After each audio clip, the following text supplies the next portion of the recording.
Waalaikumsalam warahmatullahi wabarakatuh. Bismillahirrahmanirrahim. Asyhadu an la ilaha illallah wa asyhadu anna sayyidana Muhammadan abduhu wa rasuluh la nabiyya ba'dah. Allahumma salli ala sayyidina Muhammad al-fatih lima ughliq wal khatim lima sabaq nasiril haqqi bil haqq wal hadi ila siratikal mustaqim haqqa qadrihi wa miqdarihil azim. Rabbi israh li sadri wa yassir li amri wahlul 'uqdatam min lisani yafqahu qawli, amma ba'd. Qala Syekhul Mu'allif hafizahullah wa nafa'ana bihi wa bi 'ulumihi wa bi asrarihi fid dharain. Amin. Ila qala kana Al-Hasan Al-Basri radhiyallahu an sa'ala an-nas. Al-Imam Hasan Al-Basri suatu saat beliau ini bertanya kepada orang-orang, maksudnya kepada murid-murid beliau atau jamaah beliau, ma afdalul a'mal, amal apa yang paling afdal.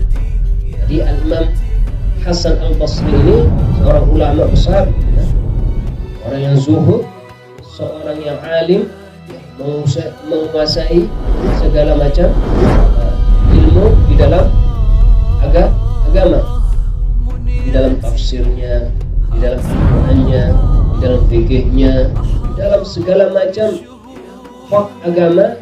Imam Hasan Al-Basri ini menguasai. Otomatis beliau mempunyai banyak murid.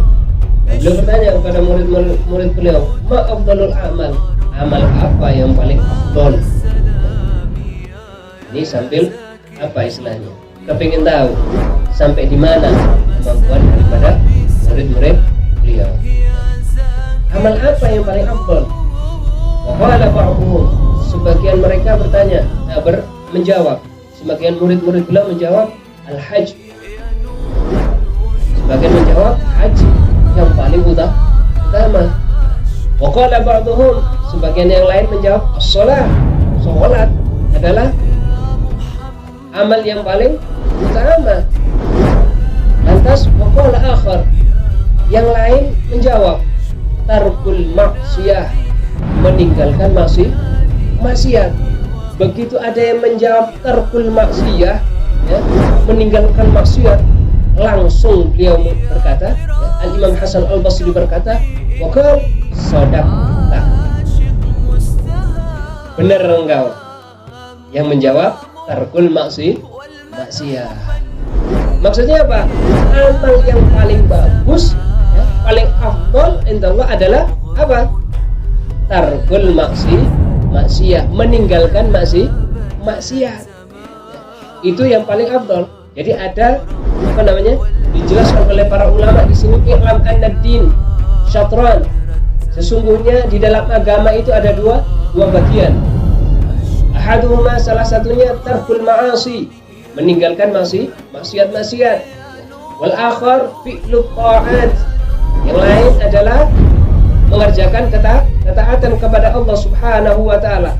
Wa tarkul manahi huwal asyad, meninggalkan kemaksiatan ini huwa asyad, lebih sulit, angel, lebih sulit. Meninggalkan maksiat ini lebih sulit. Fatta'atu yaqdiru 'alaiha kullu ahad, sedangkan ketaatan semua orang bisa.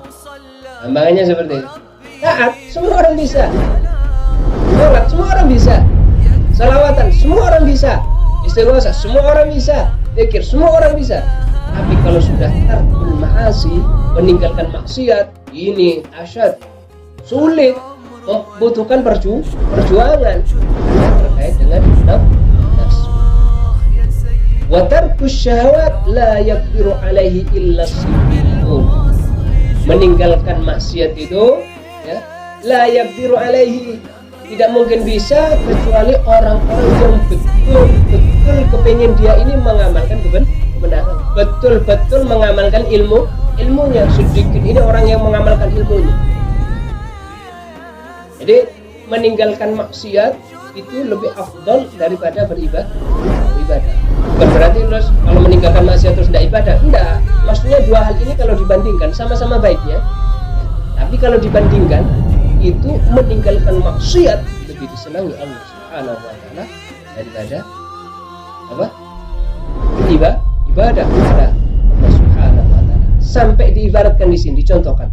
Lau anfaqal insan ad-dunya kullaha fi sabilillah, andai kata ada manusia ya, menginfakkan hartanya, ya, dermawan, infak no hartanya, dermawan, ya. Wa huwa yatrukus salatal jum'ah. Dia meninggalkan satu salat Jumat. Jadi dermawan, ada fuqara masakin, panti asuhan, yatim piatu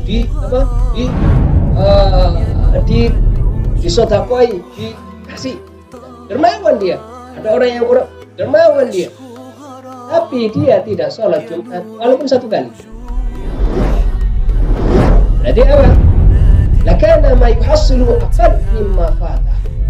Yang dia dapat maksudnya pahalanya dia dermawan, ini sedekah, ini semua orang sampai habis hartanya, dibandingkan dengan dosanya meninggalkan satu kali sholat Jumat, itu lebih besar dosanya daripada pahalanya. Paham ya? Bukan berarti terus kalau dengar permisalan seperti ini terus tidak dermawan, enggak. Maksudnya apa? Kalau ada orang kayak gitu ya, di satu sisi dermawan, satu sisi maksiat kepada Allah, maka kemaksiatannya ini ya, meninggalkan sholat Jumat itu hanya bobos satu kali. Daun apa-apaan sodako itu sunnah kasarannya, gampangan pengertiannya seperti itu, ribul pahamnya seperti itu. Jadi sodako berapapun yang dikeluarkan itu sunnah, sedangkan sholat Jumat ini wajib. Meninggalkan satu sholat Jumat itu dosanya lebih besar ya, menghilangkan ini pahala-pahala yang banyak ini. Wa mithluhu idza hajja wa nadhara ila ajnabiyyah fi hajjihi, atau juga permisalan haji tapi melihat auratnya perempuan yang tidak halal, sambil haji lihat wanita yang tidak halal. Di satu sisi haji ini ya, tapi di satu sisi matanya ini melihat naudzubillah waliyadzubillah, melihat maksiat pada orang yang bukan halal untuk dilihat, maksiat. Ini sama dengan hal itu, beribadah tapi satu sisi maksiatnya ini menutup. Seperti itu bahasan dari para. Kemudian ini afdalus sab'ati alladhina yudhilluhumullahu ta'ala fi dhillihi yawma la dhilla illa dhilluh, rajulun da'athu imra'atun dhatu hasabin wa jamalin faqala inni akhafu Allah lianna tarkal ma'asi afdalu min fi'lit ta'at. Jadi ada di dalam hadis ini bahwasanya ada 7 golongan ya, yang diriwayatkan oleh Sayyidina Abi Hurairah radhiyallahu anhu. Terkait dengan keterangan ini, bahwasanya di dalam hadis itu yang diriwayatkan oleh Sayyidina Abu Hurairah radhiyallahu anhu ya, beliau pernah mendengar bahwasanya Rasulullah SAW bersabda, sab'atun yudhilluhumullahu fi dhillihi yawma la dhilla illa dhilluh. Ada 7 golongan yang mana akan dinaungi oleh Allah Subhanahu wa taala, yang mana selain 7 golongan itu tidak dinaungi oleh Allah Subhanahu wa taala. Ada kekhususan 7 golongan itu. Yang pertama al-imamul adil, imam yang adil, pemimpin yang adil. Sulit, gampang diucapkan tapi penerapannya sulit. Imam yang adil, pemimpin yang adil. Adil itu tidak harus sama, ya Pak, bijaksana. Ini keterangannya panjang. Saya terangkan masalah ini nanti keluar dari pembahasan yang hendak kita bahas. Insya Allah di lain waktu pembahasan tentang imam yang adil ini akan kita bahas. Kemudian golongan yang kedua, wasyabun nas'a fi ibadillahi azza wa jalla. Dan golongan yang kedua adalah golongan pemuda-pemuda yang hatinya ini senang untuk ibadah kepada Allah. Kemudian golongan yang ketiga, warajulun qalbuhu mu'allaqun bil masajid.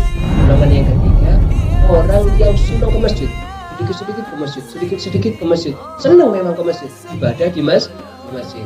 Itu golongan yang ketiga. Kemudian golongan yang keempat, warajulani tahabban fillah. Ada dua orang sama muslim bersahabat karena Allah Subhanahu wa taala. Dia tidak ada kepentingan apa-apa, bersahabat, berteman karena Allah, sudah. Ya. Namanya karena Allah, ngajak-ngajak kepada kebaikan. Kan seperti itu. Itu nomor 4. Yang kelima, ijtama'a alaihi wa tafarraqa alaihi. Ijtama'a, mereka itu berkumpul, bertemu ya karena Allah. Ibadah seperti ini, kumpul maulid dan zikir dan lain sebagainya, ngaji, menuntut ilmu seperti ini, membahas tentang ilmunya Allah Subhanahu wa taala. Bertemu karena Allah. Mereka berpisah pun karena Allah. Setelah itu pulang ke rumahnya masing-masing, kan berpisah karena Allah juga. Ini golongan yang keempat. Wa rajulun da'atsu imra'atun dzatu mansibin wa jamalin. Kemudian golongan yang ke berapa? 5, yaitu laki-laki yang da'atsu imra'atun, ada perempuan mengajak dia untuk bermaksiat. Dia perempuan yang baik, kemudian parasnya cantik. Dia ajak maksiat kepada Allah Subhanahu wa taala. Qala inni akhafullah. Lantas dia menjawab, saya takut kepada Allah Subhanahu wa taala. Ini apa? Meninggalkan apa? Kemaksiatan. Diajak maksiat gak mau, meninggalkan maksiat. Golongan-golongan yang sebelumnya itu apa? Adalah golongan yang ibadah kepada Allah Subhanahu wa taala, seperti masjid, kumpul tentang kebaikan, berteman dengan sesama teman karena Allah, imam yang adil. Ini apa? Ibadah.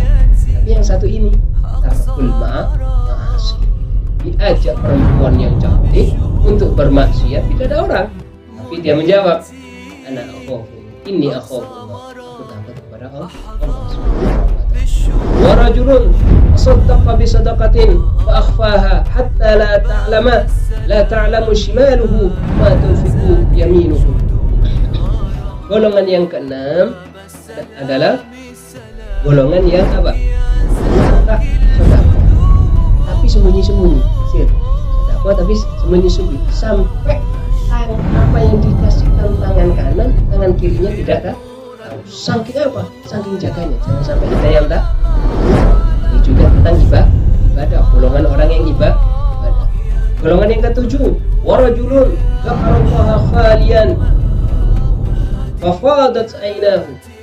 Golongan yang ketujuh adalah orang yang suka bermunajat kepada Allah Subhanahu wa taala di tempat yang sepi, yang tidak ada orang, lantas menangis. Zikir sampai ayat nangis. Ini adalah 7 golongan yang dinaungi oleh Allah Subhanahu wa taala, yang mana tidak ada naungan selain naungan Allah Subhanahu wa taala. Yang 6 semuanya tentang ibadah. Hanya satu yang tarkul ma'asi, meninggalkan maksiat. Itu apa? Dia ajak perempuan untuk maksiat, tetapi dia menjawab, inni akhafullah, aku takut kepada Allah Subhanahu wa taala. Ini di sini dijelaskan oleh para ulama, afdalus sab'atil ladzina yudhilluhumullahu ta'ala fi dhillihi yawma la dhilla illa dhilluh, rajulun da'atsu imratun dzatu hasabin wa jamal qala inni akhaf. Di antara 7 ini, golongan ini yang paling afdal, yang paling bagus, yang paling tinggi derajatnya adalah itu tadi, laki-laki yang diajak maksiat oleh wanita, ya, dalam keadaan sendiri, tidak ada orang, bermaksiat, diajak maksiat, ya, tapi dia menjawab, nah, ini aku Allah, sungguh aku telah takut kepada Allah Subhanahu wa taala. Intinya apa? Intinya meninggalkan maksiat ini lebih afdal, ya, amal yang lebih afdal daripada beribadah kepada Allah Subhanahu wa taala. Sekali lagi kita garis bawahi bahwasanya 2 hal ini tidak bisa dipisahkan. meninggalkan maksiat sama ibadah itu sama-sama harus diamalkan, dijalankan bersama-sama. Cuma mana yang lebih afdal katanya para ulama? Yang lebih afdal adalah meninggalkan maksiat kepada Allah Subhanahu wa taala. Itu lebih afdal di sisi Allah Subhanahu wa taala. Nah, kalau ditarik kemudian antara amr bil ma'ruf wan nahyu 'anil munkar, amar ma'ruf dengan nahi munkar, mana yang lebih afdal? Menurut Imam An-Nawawi dan para ulama yang lain, lebih afdal nahi munkar daripada amar ma'ruf. Jadi lebih afdal mencegah kemungkaran daripada amar ma'ruf. Sekali lagi, amar ma'ruf nahi munkar tidak bisa dipisah. Dua-duanya harus jalan. Dua-duanya harus jalan. Sebagaimana firman Allah Subhanahu wa taala bahwasanya ciri umat Nabi Muhammad SAW adalah amar ma'ruf nahi munkar. Kuntum khaira ummah, kalian sebaik-baik umat, ya. Wahai umat Nabi Muhammad SAW. Kenapa demikian? Apa syaratnya menjadi khairu ummah, sebaik-baik ummah? Ta'muruna bil ma'ruf wa tanhauna 'anil munkar, mengajak kepada kebaikan, mencegah kemungkaran. Dua ini adalah dua hal yang harus dikerjakan secara bersama-sama.